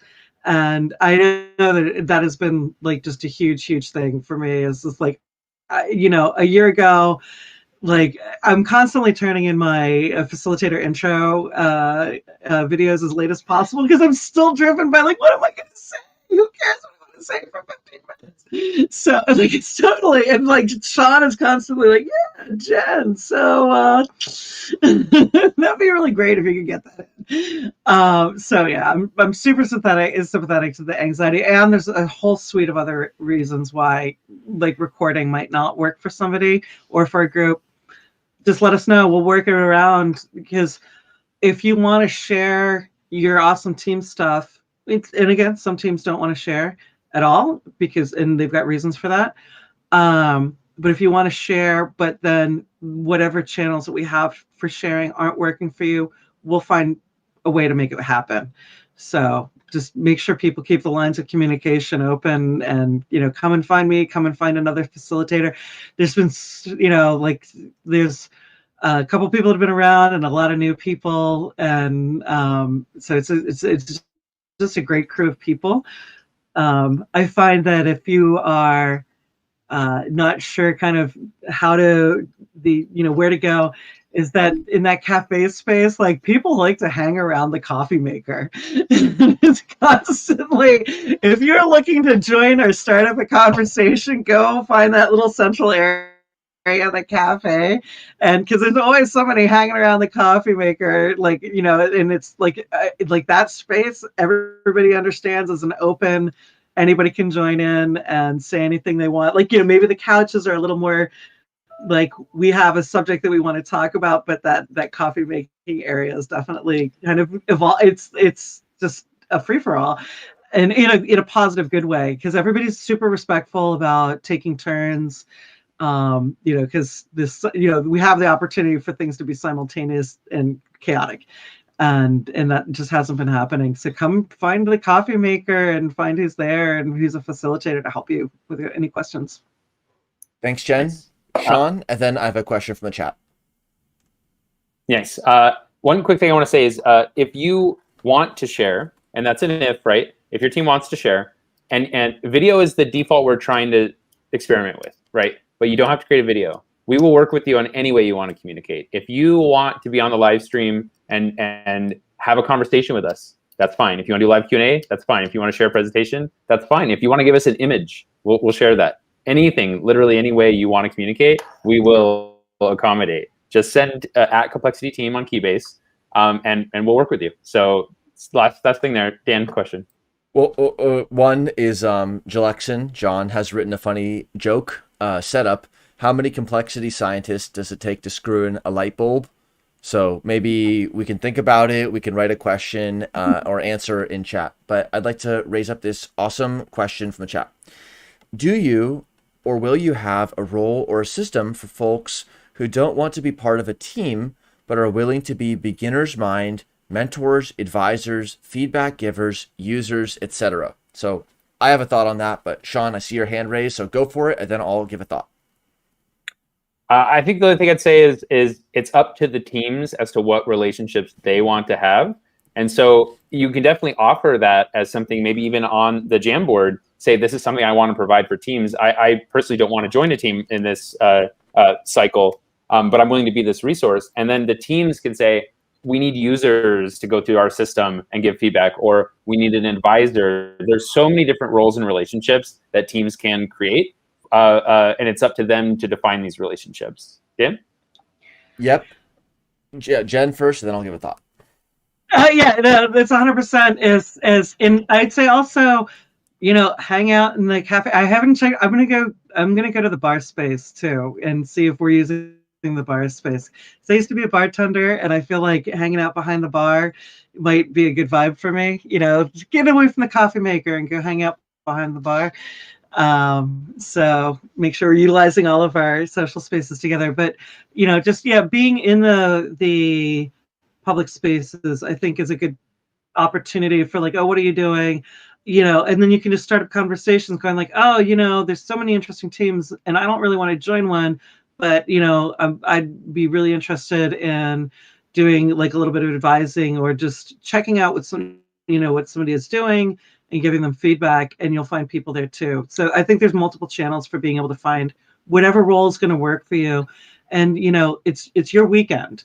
So, this is, we're here to make things happen for you. There's not, oh, well, you flunked complexity weekend, it's like whatever you want to make out of it.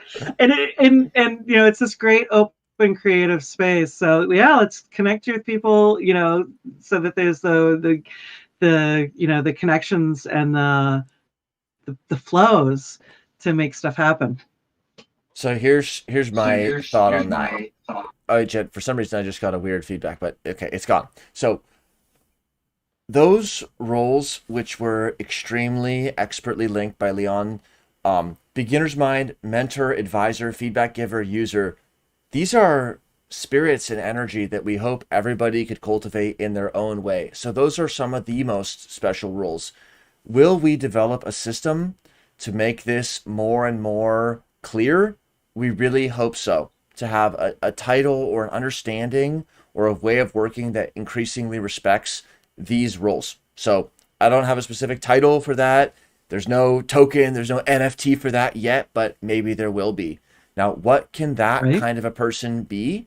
They can be so many things to so many teams, because just saying in general, or in I need a team, or in an explore channel, like, hey, I'm kind of new to quantum, but I'm so curious that I have a few hours this weekend to be that sounding board, to be that when you're saying you want to learn how to communicate biomimicry, like, can you communicate to me? Because I'm curious and I want to be on the other side of that conversation.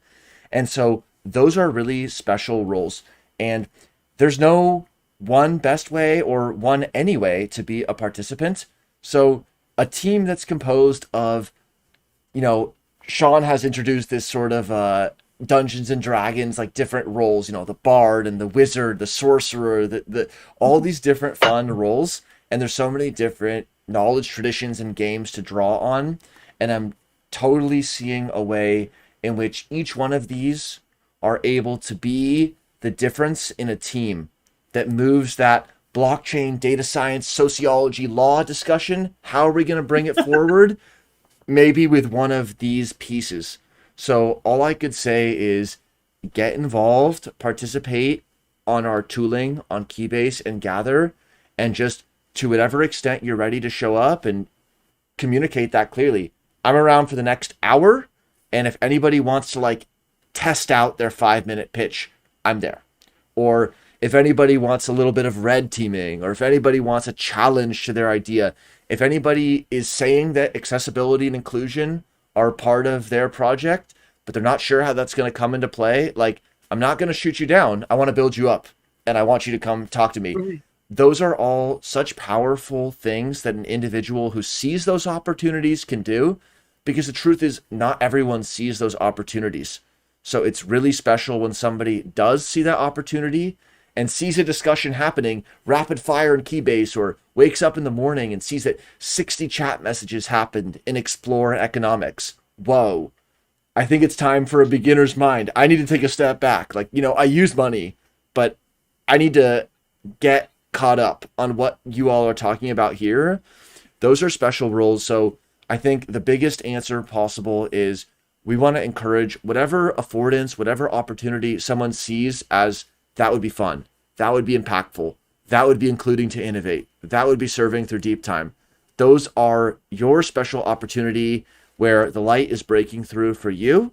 And that's how you're going to contribute to a healthy team, healthy relationship, healthy community of practice. Cool. Fun times. Great comments in the chat too. I won't read all of them, but it's fun. And we already have great comments on the joining a team side. So for people who are looking for a person who wants to join their team, this is great. So we see everything from interested in governance topics, simulation, agent-based modeling, engineering. These are all great skills. Rich pictures, collective problem solving, cognitive science, building applications. I can give coding and Python product development experience. These are the kind of things people pay a lot of money for. They search the world around for the opportunity to connect with this skill set.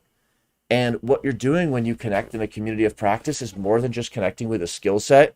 You're connecting with maybe somebody who's already aligned on some of these values and purpose and guidelines and complexity terminology. That's really special. Somebody who showed up, somebody who was active when you were active. That's something that you can't just find on Craigslist. You can't just find it through a Google search. And so hopefully people will really take these both sides of the table here seriously, because they're very valuable opportunities, both sides, left and right here. Anything else to add here, or would you like to move a little bit forward? We can move. I'm looking at the number of people on the live stream, and it's definitely a fraction of people are out there doing things. And so watch this when you get a chance and come to this Jamboard, and let's keep populating it. I'll keep pushing it in Keybase, because this is just a great interface for that give take of team and participant. Yeah, there's actually just one Jamboard link for all of the sort of bathtub, bookshelf live streams that we're doing. There's just one link. So every time that you'll see the organizers with our awesome facilitators on a live stream. We're using the same URL, just like the way that we use the same single source of truth for the program. And then we update that as things change, if they change, when they change. Well, this is the one URL for the Jamboard, and we're going to make it really accessible so that not all of you are watching right now, but know that if you're hearing these words, you should have access to the URL.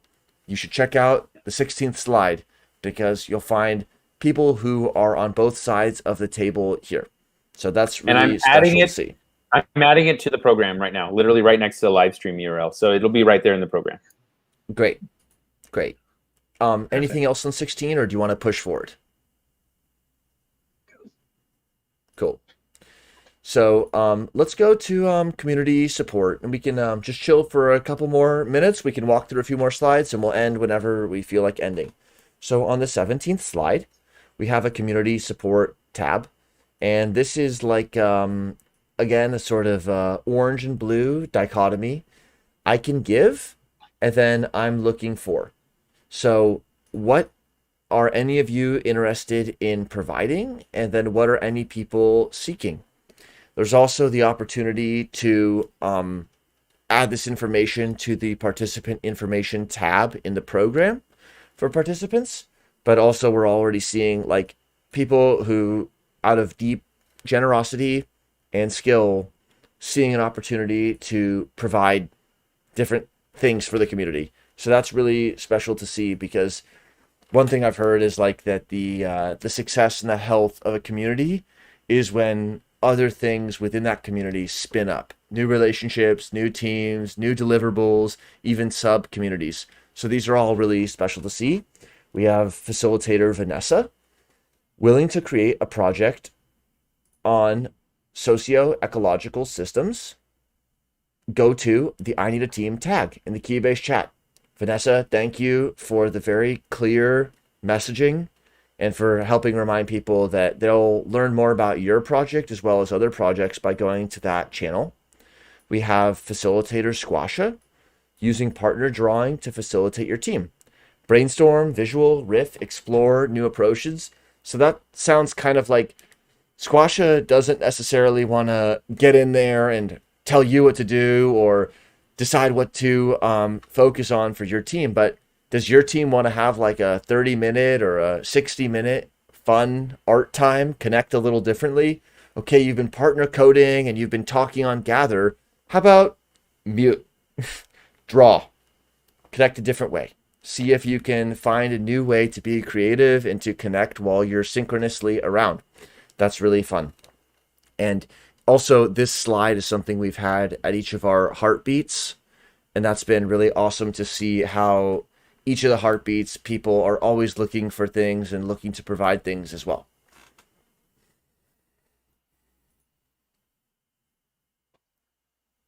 Cool. And there's a lot of underutilized expertise going on out there. So I know I've talked to people who are looking for teams, and they're like, oh, well, and then they'll list like 6 things that they're like conceivably into. So I know there's a lot of givers out there. And I think that if you populate this I'm looking for, you're going to find that people are coming out of the woodwork going like, oh yeah, I do a little bit of that and I do a little of that. So, I think it's such an awesome like giving community. So, and again, going back to like, I may have limited time, but I can give blank. So I think that as we get this, I'm looking for populated. I know on the previous slide, like somebody's like, I need a coder to kind of like expand out their team. I think it's gonna be, this is like kind of like where things get super duper exciting. So in past complexity weekends, and I'm not on the schedule, but I'll probably show up for office hours tomorrow morning. The Sunday morning office hours are, when people are trying to get stuff together for the closing ceremony, is super interesting. I actually love facilitating during that time because it's a real opportunity, like, because it's usually like, the number of times I've had like we have this really cool shared idea and we're like at loggerheads with each other, like we don't know how to move forward. And so, yeah, so it's the Saturday night team formation stuff, and like what, getting people uh, working together, and the teams that have already formed, like, as you said, like, we don't necessarily see everything that's going on, but I always find the Sunday morning office hours to be super interesting and really rewarding for me in terms of being able to, like, help get these, like, okay, we do have an immediate pressing problem of, we would like to have a deliverable for the closing ceremony, and kind of how do we get there, and whether it's a resource that's needed, or just like, okay, let's talk this through one more time. And so it's always great. Cool. Sean? So I think one difference between this slide and the previous slide is the previous slide was really about your team composition. It's we need a new role to fill out our team, or I want to be on a team and have that kind of commitment to a group of other people and have that shared purpose. This slide is more about the atomic gives and takes. This is the real benefit to being in a community of practice. We are just here in this pro-social environment to support each other, and it doesn't, the post-its that end up on this slide don't have to be huge things. They could be, I'm here for an hour if you need me. I can look in my network and see if there's some sort of connection I might be able to provide your team. These are the gives that just make this an amazing community for everyone, and that makes us want to have our teams in this community. So don't take this slide so seriously as far as, I need to have some serious commitments before I put a post-it or anything. It's like, what are the small things that you yourself are really good at and super easy for you that would be a huge help to someone in the community? Also, the future is aspirational. We hope for the best for ourselves, our relationships, teams, community, broader ecosystems. So, what can you give today? I can give time to give feedback. But then let's think deep time. We're going to be using this slide. Okay, it might look a little different, but we're going to be using this slide in 6 months for the next weekend, in 6 years for Complexity Weekend 2027. And we're going to be asking the same types of questions. So how can we make that happen? How can we scaffold your development so that, what do you want to ask for in 2027? What do you want to give then? And how are you going to get there? How are you going to be facilitated or catalyzed in getting there? I mean, in 2027, I want to be able to give seed funding to exciting projects who are in countries outside of the United States. And I'm going to be really looking for graphical design in people who have experience communicating without using language. Okay, it sounds awesome. I would love to get there. But those are the kinds of things that we want to sort of get going and get warmed up, because this is not just about this one live stream with, the dozens of you or however many are watching at this moment. This is about signaling through deep time to a broader community of practice. So that's pretty fun to look at. Let's maybe flip to 18 in the closing minutes here, and then we'll let you get back to gather and head over to Sean's session, head over to all these awesome sessions that will be happening. And this is, again, something where we're going to get a few post-its up here in the next couple of minutes, but it's something that people will look back on later, and it's that one Jamboard URL that people will be looking at. So what kinds of participant behaviors and norms can help us make Complexity Weekend an amazing space?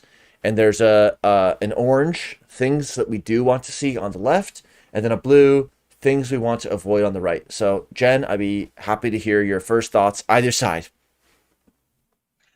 Other side. So I think let's start with a positive, and things that we want to see. I mean, we've touched on it so many times, is open heart, positive, assuming best intentions. And, because, we are talking about a lot of times, big, projects that can be really impactful in the world. These are kind of like dangerous ideas in a way. And so we can have really strong feelings about them. And people do make mistakes, and maybe don't have the whole picture from where they are. And So, just assuming this best intent and, uh, and creating an opportunity with going like, hey, maybe you didn't think about things in this way. I think that's always something that we want to see, and definitely not any sort of snobbery. I think the things we want to avoid is, kind of like, things can get clubby, particularly in parts of tech, um, and uh, you know, so anything that excludes people or pushes people out, I think is just always the where we want to avoid things. Because we're interested in making connections. So I think if you are of the mind that you don't need to make connections with certain people, you are going to be limiting your experience. And I mean, overall, I think it detracts from the whole experience. And it's never been a problem so far, to the best of my knowledge. But I think it's something that we're vigilant about. And want to make sure if people don't talk about an issue the same way you do, because maybe they're not an expert in that and they've been coming at it from a different perspective, then just be okay with that. I mean, you don't have to, you know find a common space where you can talk. There was a blog that I was reading a while ago. It's about a physicist who was like needed some extra money, and so he just like threw out on his vanity webpage, like, basically, we'll do physics consultations, like $100 for an hour. And so, like, all sorts of armchair amateur physics fans would just like, they were just like, I've got this idea and I want to, and he was like a professor. He was just looking to make a little money on the side. And so the blog was about his experience of working with people who were not experts, who weren't like completely immersed in the jargon of his field, and how it made him better at explaining stuff. And that in that one example, a lot of times their ideas were exploring spaces that physics had moved on from, that were current maybe when somebody was in school. But it was the being able to speak across domains and to meet different people. It actually became this incredibly valuable experience that fed back into his physics practice. And in kind of taking things to working with students and working with other colleagues to the next level. So I think that that's the reason why we want to think about making sure that we don't get exclusive because somebody doesn't meet some sort of standard that we think that we have, and because it really that has opportunities to add for us as well. And just don't be a dick. So sorry. Yep. So we You see know a me. few. Yep. I added a few things you added there, Jen. Thanks a lot. We see on the things we want to see curiosity and positive vision. And then on the left side, the carrot and the stick. What's the stick? Well, we don't want to see competition. And there's two lanes for that. There's what can we do as organizers? Well, we don't set it up as a competition. We don't have an official judgment. We don't have a rubric. We don't grade. We don't compete. We don't rank. So that's what we do as organizers. But how do we take that from being a structural principle to being a cultural vibe? And that's where we really rely on the facilitators and the participants, who are everyone. Overly negative criticals of others' ideas. I mean, again, if we knew which ideas would be needed to come into play to solve some of the world's toughest problems and make it work on diverse teams, well, then please, if you know, tell us, because we're here to help find that out. So it's a great point that we don't want to be too negative or critical. If somebody says, shoot me down here, I'm about to throw out something, great, load up those guns. But if someone says, this is the first time I've shared this in public, okay, so that's a hint that you might want to play gently and build them up. And that's always where I think about yes and. Okay, there's a great point in the chat. It's written, It can be hard for folks with domain expertise to speak to those who don't understand their field as deeply. It's it's their entire world, but I understand that's not inclusive. How does one overcome this on both sides? So let's think about two sides of the coffee table. One person has super deep domain expertise. They're in the middle of that silo. It's blockchain, it's genomics, it's law, it's whatever. And on the other side of the table, on the other side of the latte, there's a person who's just learning. So, Jen, what would you say to both of those people, either together or privately? Right. So, sometimes we do want to be in spaces where we can just talk to other people that are inside of our community. And that could be on a lot of different ways. Is the being without explaining thing. And that could be, I want to talk to other former bike messengers because, we have a Facebook group because, there's so much that we don't need to explain. We've all done it. We know it. And, uh, so that you can kind of move on from this assumed knowledge. So there is a value to being within a community where you don't have to explain things. But, a lot of times that's not really where we're at right now. So what we're talking about is how we build these bridges. I'm lucky enough to be an instructor where I get to introduce students who have a lot of ideas about archaeology. And then they come to my class and, how do you feel like space aliens built or directed the construction of the pyramids? And, when that's like the first week of class and you got a whole quarter and you don't want to be like have misunderstood them, like, oh, but the pi. And I'm like, well, actually a wheel is a really great way to measure things, and that's why pyramids all are multiples of pi on the base. And yes, it took us a while to figure that one out. But no, it doesn't need aliens. And kind of like, let's unpack some of these ideas about aliens. No, but it's, this is like we live in a world where people are exploring ideas about archaeology through the Discovery Channel and through YouTube videos, and then they come to college and or they meet me in a bar or whatever. Like we've been in those in a while, and so it's not my job to just be like, oh. It's my job to be like, okay, it's you keep on saying yes, and that's improv, right? Is to be like, well, that's really interesting. How did you get there? Well, actually, not well, actually, because that's always such a loaded phrase. But like, hey, it's really easy to do to measure is to have a wheel that rolls with a mark on it, and then how many rotations, and it's a really great measuring device. And then you kind of let people marinate on that and think about it, and then you can kind of tear apart. Like, we don't actually need space aliens to build any past monuments or any past amazing accomplishments of past people. And then we can really start building on the amazingness of like what people have accomplished in the past with a completely different set of tools, and then move together into the future. And so I think that, while we're talking about this conversation about building bridges, is to not be dismissive of where people are coming from, because that turns people off.